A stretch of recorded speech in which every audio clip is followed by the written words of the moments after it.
आपको बता दें कि मुख्यमंत्री योगी आदित्यनाथ ने कहा कि प्रदेश में तेजी से बढ़ती जनसंख्या, औद्योगिक विस्तार और शहरीकरण की गति को देखते हुए अग्निशमन विभाग को केवल आग बुझाने वाले तंत्र तक सीमित नहीं रखा जा सकता। उन्होंने स्पष्ट कहा कि अब फायर सर्विस को आगे से आगे बढ़कर आपदा प्रबंधन, रेस्पिरेशन और आपात सेवाओं का समेकित तंत्र बनना होगा। मुख्यमंत्री ने विभागीय कैडर रिव्यू की आवश्यकता जताते हुए निर्देश दिए कि प्रत्येक रीजन में स्पेशलाइज्ड यूनिट गठित की जाए जो केमिकल, बायोलॉजिकल, रेडियोलॉजिकल दुर्घटनाओं तथा सुपर हाई राइज बिल्डिंग जैसी परिस्थितियों से निपटने में सक्षम हो। मुख्यमंत्री ने फायर सर्विस को अत्याधुनिक उपकरणों और प्रशिक्षित जनशक्ति से सुसज्जित करने के निर्देश भी दिए। बैठक में विभाग में नए पदों के सृजन पर भी चर्चा हुई।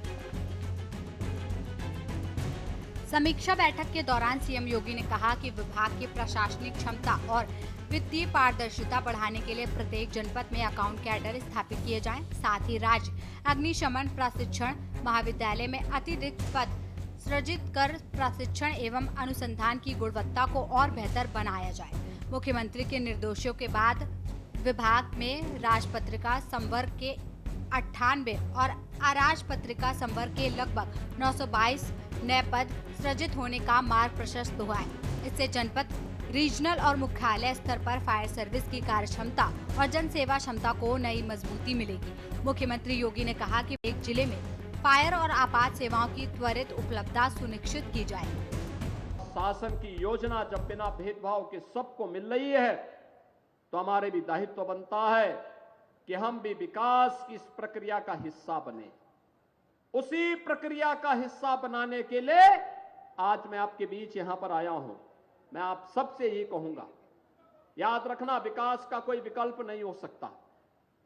और जो ये भवन बनाए जा रहे हैं, हमारा प्रयास है, भवन बन गया है, बहुत शीघ्र हम लोग यही व्यवस्था करने जा रहे हैं कि हर तहसील में फायर स्टेशन की स्थापना भी हो, जिससे गर्मियों में फसलों पर या गरीबों या किसी भी घर में किसी भी अन्य स्थल पर अग्निकांड की घटना से कोई जनधन की हानि न होने पाए।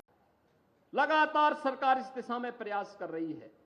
अच्छी कनेक्टिविटी हो, आवागमन आसान हो, सरकार इसके लिए पूरी प्रतिबद्धता के साथ कार्य कर रही है।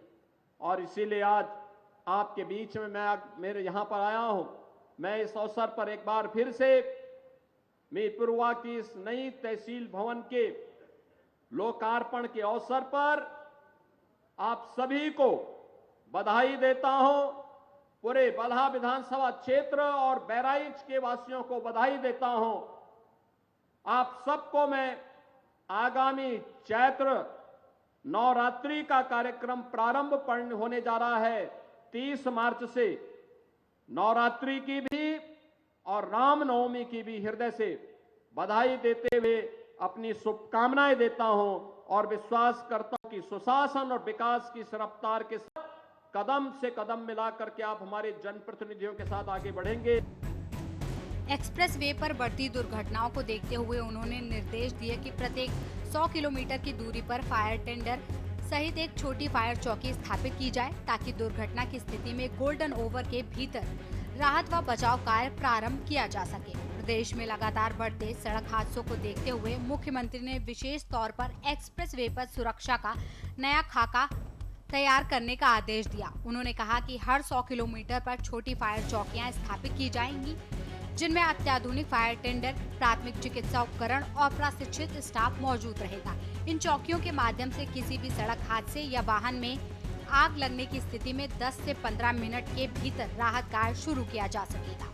ये व्यवस्था Ganga expressway, Purvanchal expressway, Bundelkhand expressway और लखनऊ आगरा एक्सप्रेसवे जैसे मुख्य मार्गों पर लागू की जाएगी।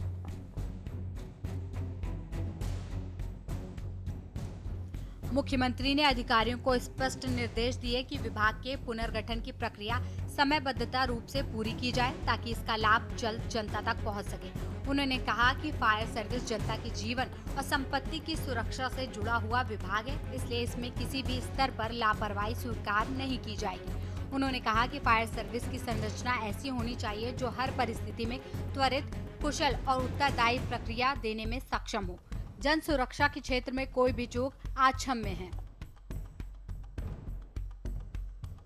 मुख्यमंत्री योगी आदित्यनाथ के इस फैसले को विशेषक सुरक्षा प्रबंधन में ऐतिहासिक कदम माने जा रहे हैं। ये पहली बार है जब किसी राज्य ने एक्सप्रेस वे पर हर 100 किलोमीटर पर फायर चौकियों का नेटवर्क बनाने का निर्णय लिया है। राज्य सरकार का उद्देश्य केवल आपात स्थिति में प्रतिक्रिया देना नहीं, बल्कि रोकथाम और तैयारी के स्तर पर ही जोखिम को कम करना है।